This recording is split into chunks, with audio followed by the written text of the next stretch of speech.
Thank you for tuning in to Local News Live, a production of AOC Community Media in partnership with The Advocate. And our local version of The Advocate is, of course, the Acadiana Advocate. The Advocate is a fairly large local news organization spanning a few cities and a few different regions, and they cover all of the news. They're a source of journalism and storytelling here in Acadiana, keeping us informed so that we are in the know about our local community. AOC, of course, could not produce Local News Live without the generous support and volunteerism of our volunteer newsreaders. This morning, we are so fortunate to be joined by Danan. Good morning, Danan. Welcome to Local News Live. And good morning, Matt. Always happy to be here on a delightful Wednesday. It's a delightful Wednesday. There's even a cool breeze out here with my birds. The humidity's letting up. So isn't that nice? It is nice.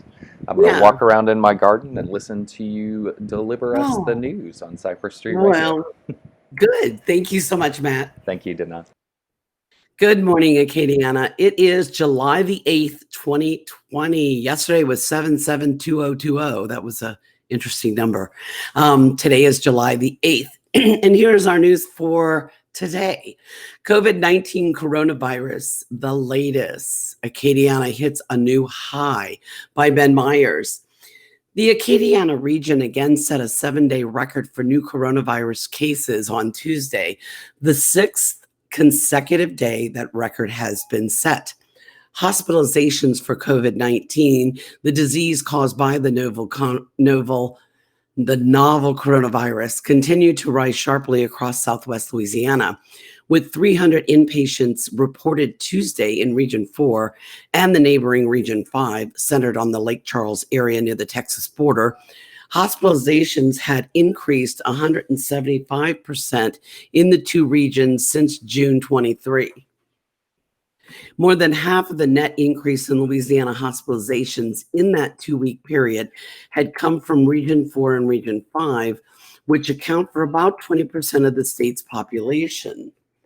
The streak of weekly caseload records began July 1st, when the number of new cases over a week-long period in the 7 parishes comprising the state's Region 4 was 1,526. That number has risen every day since, not including Saturday, July the 4th, when the state did not report any new test results, and Tuesday's results put the 7-day mark at 1,924. Results reported on Sunday, July the 5th, were combined with those of the previous day. The same effect was reflected in state data a week earlier, when Sunday, June 28 results include those of the previous day. That Region 4 7-day high was achieved despite a somewhat lower daily tally in Lafayette Parish, the most populous in Region 4, and one of the state's worst hotspots in recent weeks. The 83 new cases reported Tuesday in Lafayette was the parish's lowest daily count since June 25th. Still, Lafayette had recorded more cases in the last week, 842, than in March, April, and May combined. The Region 4 weekly caseload remained high because of unusually large daily tallies in St. Landry, St. Martin, and Vermilion parishes, where recent daily case counts had not accelerated as much as other nearby parishes. But St. Landry and Vermilion both set new 7-day tallies on Tuesday, and St. Martin's was its second most on record. The new cases reported Tuesday in both Acadiana and across the state were accompanied by an extraordinary number of new test results, and the 4.5% positive rate in Region 4 was far lower than in recent days, but that could reflect regular dumping of negative results from previous days. The Tuesday results followed extremely high rates over the holiday weekend, and similarly, low positive test rates were reported the previous Tuesday, June 30th. The 7-day positive rate in Region 4 remained at 10%, where it has been at or above since July 2nd. Lafayette courts struck by virus, by Ben Myers. A Lafayette City Court judge and other courthouse employees in the area are in quarantine recovering from coronavirus. Lafayette City Court Judge Douglas Saloom suffered a mild case that has sidelined him for a week and a half. 6 employees in 15th Judicial District Attorney Keith Stute's office have also tested positive, along with 2 employees in the Public Defender's office. Stutes of the 15th Judicial District said a number of other employees are awaiting test results. They are in quarantine, as are those who tested positive. Stutes would not provide any additional details, including which of the 3 15th Judicial District courthouses the infected employees usually work from. About 100 people work in the district attorney's office, Stutes said. The disclosures come as Lafayette and the Acadiana region are enduring a steep increase in cases, making the 7-parish Acadiana region one of Louisiana's worst hotspots. Acadiana, as defined by the state health department, has set weekly case records on 6 consecutive days, and Lafayette Parish has recorded more new cases in the last week than in March, April, and May combined. Courthouses are particularly challenging during an infectious disease crisis, since a diverse range of people must access them every day to keep the civil and criminal justice system functioning. The 3 15th Judicial District courthouses in Lafayette, Vermilion, and Acadia parishes require people entering to wear masks, but judges have not consistently enforced the order. The 15th Judicial District arraignment dockets include 400 to 500 defendants just this week, said Public Defender Paul Marks. Not all of them will show up, but Marks said he still expects his staff to consult in person with hundreds of new clients who are also in contact with other courthouse employees. It's a big concern to know if someone in that courthouse has had it, Marks said. Marks said 2 Vermilion Parish-based public defender employees, a lawyer and a secretary, are currently quarantined after testing positive. Saloom of Lafayette City Court said Tuesday that he tested positive on June 27th after experiencing a runny nose and fever. He said he immediately contacted lawyers and others he may have exposed at the courthouse, which did not close. The onset of symptoms and subsequent tests occurred on a weekend when Saloom was away from the courthouse. I have absolutely no idea where I ran into it, Saloom said. It would be a lot easier if I knew exactly where I was when I contracted the problem, but I don't. That's probably in the nature of the virus. Most people have limited idea where they got it. The city court staff of about 36 employees were tested, and 1 other employee is currently quarantined. Saloom would not say if that person tested positive. Saloom, one of 2 city court judges, said the courthouse did not close because there was really no exposure to the general public. The deputy city court administrator, Kelly Musette, said public areas of the courthouse are sanitized several times daily and that benches are marked off every 6 feet to ensure social distancing. Masks are required for entry.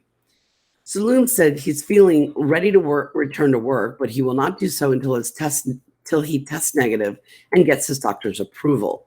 I have no issues at this point. It's just writing out the quarantine, Saloom said. The Lafayette Parish Sheriff's Office announced on June 19 that 4 correctional officers and 1 inmate tested positive. A sheriff's office spokesman said at the time he would respond to a question concerning the total number of infected employees, but did not. Excuse me. Cajun Field to host Lafayette graduations by Katie Gagliano. Lafayette Parish Public School graduation ceremonies will now be held outdoors at Cajun Field after plans to host the ceremonies inside the Cajun Dome were rejected by the state. Lafayette Parish school system administrators learned Monday that high school graduation ceremonies planned for Thursday, Friday, and Saturday in the Cajun Dome could not proceed as planned because the plans had not received approval from the Louisiana Department of Health and State Fire Marshal's office. All the schools will be celebrating graduation on the same day as the original plan, but the times have been adjusted to avoid the hottest times of the day, District Middle and Secondary Schools Director Kathy Elosio said at a special school board meeting Tuesday. On Thursday, Northside High will begin at 7:30 a.m., followed by Acadiana High at 6 p.m. On Friday, David Thibodeau STEM Magnet Academy will be at 7:30 a.m. Early College Academy at 11 a.m. and Lafayette High at 6 p.m. On Saturday, Ove Como High will be at 7:30 a.m., Karen Crow High at 11 a.m., and Southside High at 6 p.m. A previous time schedule released Tuesday afternoon by the Cajun Dome was incorrect, LPSS said. The administrator said rules requiring mask wearing and social distancing, limiting congregating before and after the ceremony, and establishing distanced seating for families will remain in place. Bottled water will be available at the concession stands because of the heat. I am just so happy for the students. I am so pleased this worked out for us. I am so sorry. Alocio said. Britt Latoile, Lafayette Parish School Board President, said district staff scrambled and worked overtime to come up with a backup plan. The need for outdoor plans was complicated by track and field construction at Acadiana High, Karen Crow High, and Como High. And Saturday, polling locations at Northside High and Lafayette High, the two locations the school system considered hosting the event before booking Cajun Field. For our hometown university to step up to help our school system and give these graduates the graduation they deserve, the University of Louisiana at Lafayette needs a really big thank you, Latoile said. This was the second road bump for graduating seniors after ceremonies were delayed from their original May dates because of the novel coronavirus pandemic. The board president said neighboring school systems shifted to outdoor ceremonies amid the pandemic. It'll be a different experience, but it'll be workable. It was the break we needed, he said. La Toile said the specifics, parking locations, entrance and exit gates, seating arrangements, the ceremony structure are still being determined, but will be released shortly. Alocio said the district team, all high school principals, and Cajun Field staff are meeting Wednesday to fine-tune the plans. The district is still determining the cost for the change of venue. Superintendent Irma Trosclair said the original event at the Cajun Dome was expected to cost around $90,000 because of the added safety and sanitation requirements. ULL has offered the use of Cajun Field for free, but there will still be costs associated with Cajun Dome staff sanitizing the venue between ceremonies, ushering guests, and other tasks. The school system learned about the original plan's rejection via an email from State Fire Marshal's Office dispatcher to Cajun Dome Director Pam DeVille. After discussions with several representatives of LDH, there is not a consensus to authorize gatherings of these numbers at this time due to the recent spike in the number of positive COVID-19 cases. It has been recommended that your proposed events not occur with the crowd sizes proposed. Authorities are limiting indoor events no more than 250 people when social distancing is not possible, as confirmed cases of the coronavirus increase around the state, including Lafayette Parish. The school system had based its capacity plans off limits laid out in the state's phased reopening plan, aiming for the more conservative Phase 1's 25% capacity limit. Lafayette High's graduation ceremony, the largest in the district, would have only filled the venue to 19% capacity. Okay. I'm so sorry. Move to rename building grows. Petition targets 3 on UL campus by Ken Stickney. A one-man movement at the University of Louisiana at Lafayette to change some building names is finding support, according to a count of petition signatures, which has passed 500. His effort may be one of many around the state, a UL system spokesperson said. Paul Richard of UL Lafayette has filed a petition for the name changes through change.org, said on the petition. Images and symbols of racism and white supremacy have no place in our Lafayette community and only serve as symbols of hate and a reminder of violence against people of color. It is time for UL Lafayette to take a greater stand against systemic racism than simply posting on social media in support of the Black Lives Matter movement by removing the names of white supremacists from our campus buildings. In selecting 3 of what he says are offensive building names, Richard suggested Number 1, Mouton Hall, named for Alexander Mouton, Louisiana's 9th governor, whom Richard described as a financial supporter of the Confederacy and father of General Alfred Mouton. The latter Mouton statue, placed prominently in front of the old Lafayette City Hall downtown, has been a local source of contention between proponents and opponents for several years. The second building would be Declouet Hall, which Richard said was named after Paul Declouet, prominent Louisiana state senator, sergeant in the Confederacy. And the third is Foster Hall, named after Murphy Foster, 31st governor of Louisiana. Foster, he said, supported the disenfranchisement of Black Americans in Louisiana. The reality runs deeper than what Richard described. All three men, former 19th century Louisiana sugar planters, played prominent roles in either establishing the Confederacy or in later suppressing the rights of free Black Louisianans from voting. Mouton, a former U.S. senator and governor, presided over the 1861 Secession Convention in Baton Rouge, dominated by cotton growers and sugar planters, and led the state out of the Union.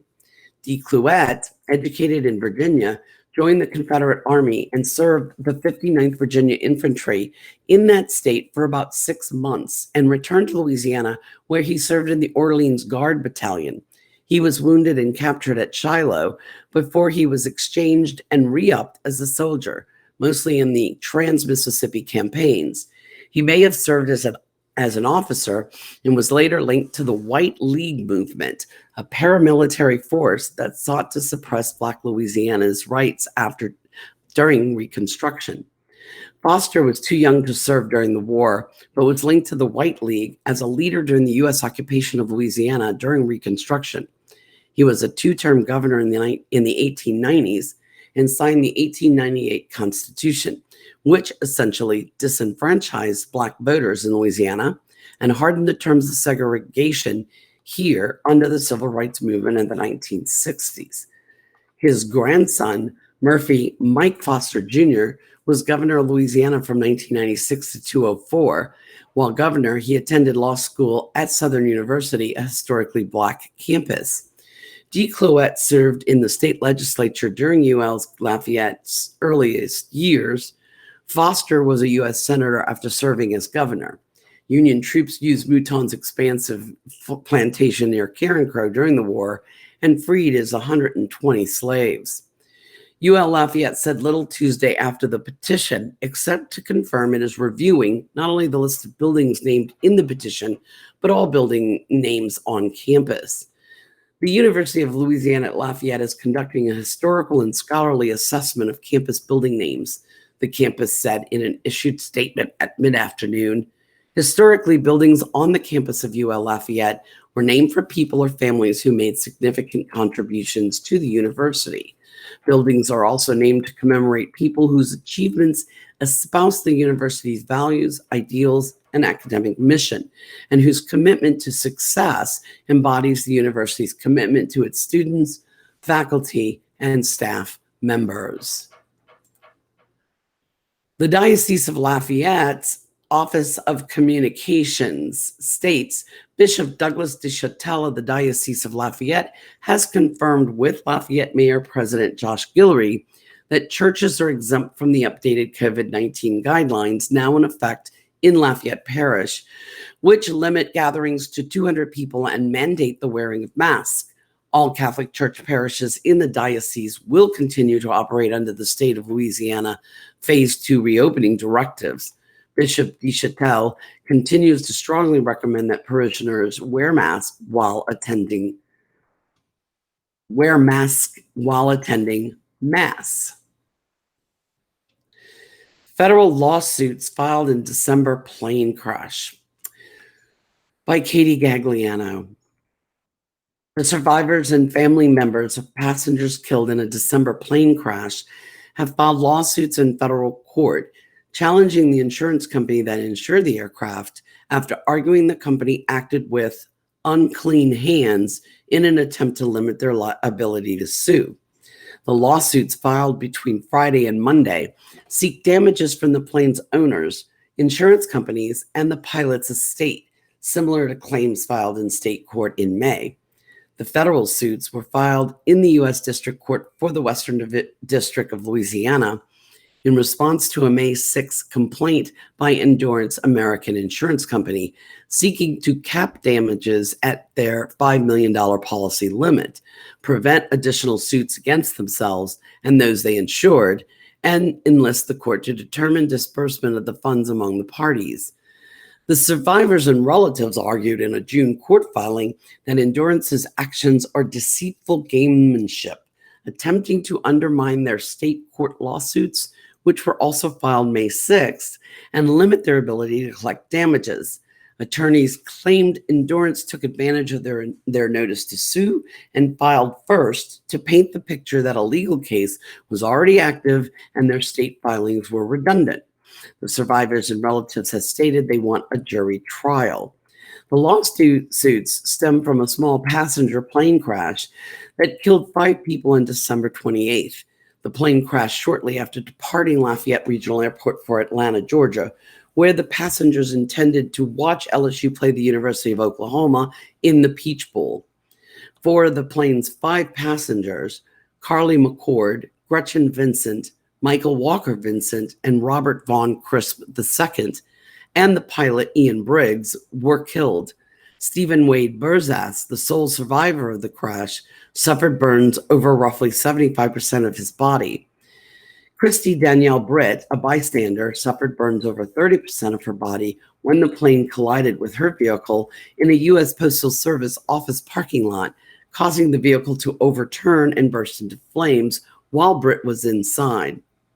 Stephen Ensminger Jr., husband of Carly McCord, Tracy and Karen McCord, parents of Carly McCord, Mignon Crisp, wife of Robert Von Crisp II, Christy Danielle Britt, Robert Britt Jr., and Andy Trujillo, Stephen Wade Burzas and Mackenzie Burzas, Chris Vincent, husband of Gretchen Vincent and father of Michael Walker Vincent, and Megan Thomas, a bystander to the crash, all filed countersuits against Endurance.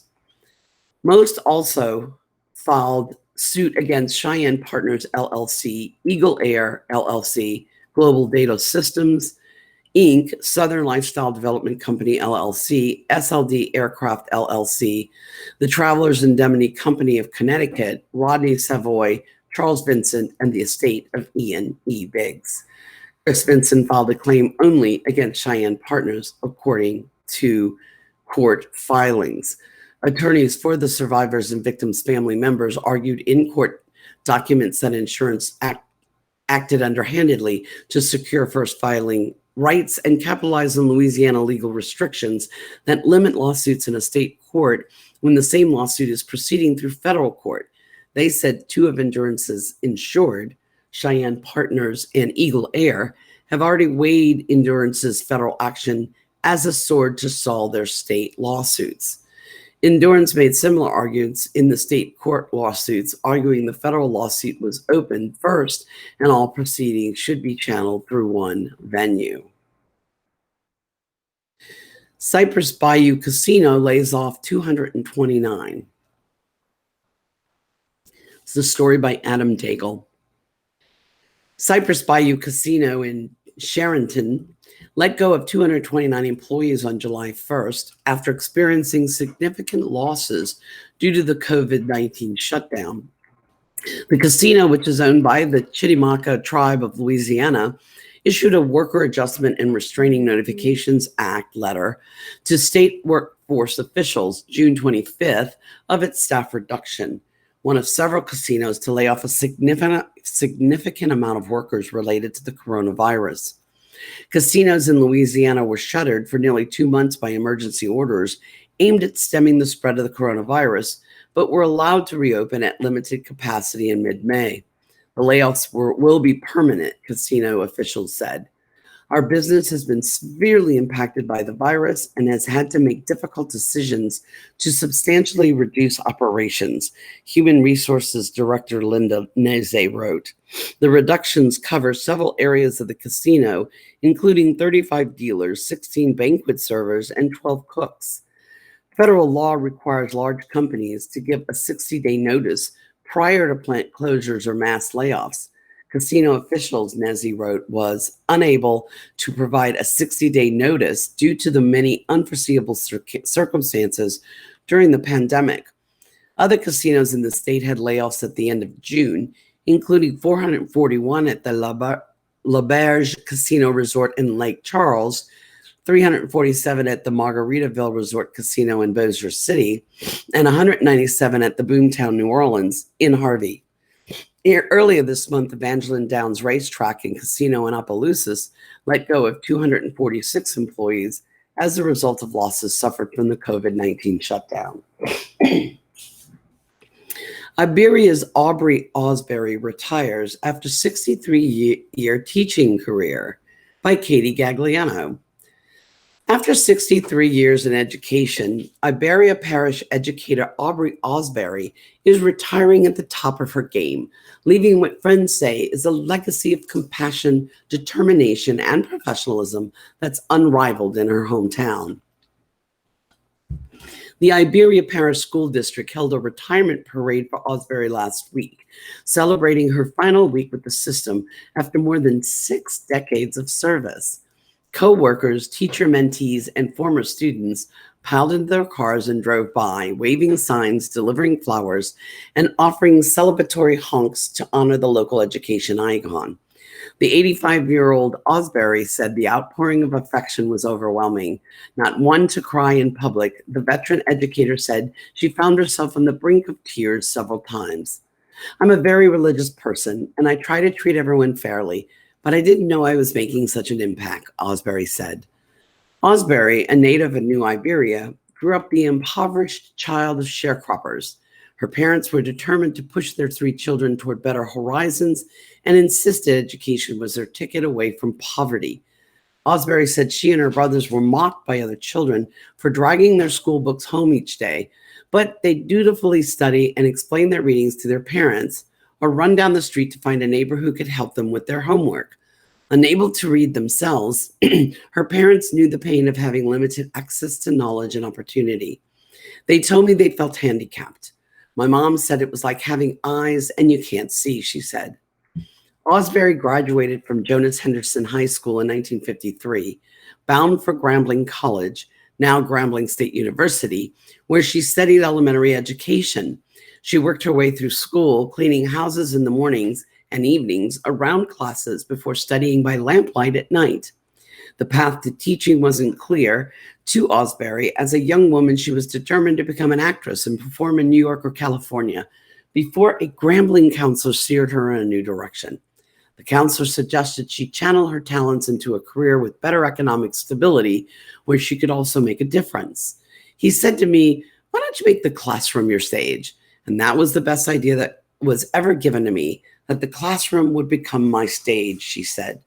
Osbury taught for 12 years, primarily as a 7th and 8th grade math and English language arts teacher in Iberia Parish, where she worked with children from her childhood neighborhood and surrounding areas. Early in her career, she earned a master's from the University of Oklahoma during her summer vacations and went on to complete her 30-plus graduate hours. Teaching was about more than the curriculum. Osbury said she wanted to show disadvantaged Black students that with hard work, positivity, and encouragement, they could achieve their goals while equipping them with the academic and social-emotional skills to make it happen. "I knew I had to shape the lives from which I had come, teach that there is hope, that we never give up hope. I knew I could do something to make other children see," she said. After leaving the classroom, Osbury became an elementary curriculum and instruction supervisor at the district level, assisting in school management, training teachers, and using data to ensure children were receiving needed resources. That's how Osbury met Park Elementary master teacher Rosalind Garrett and helped change her career.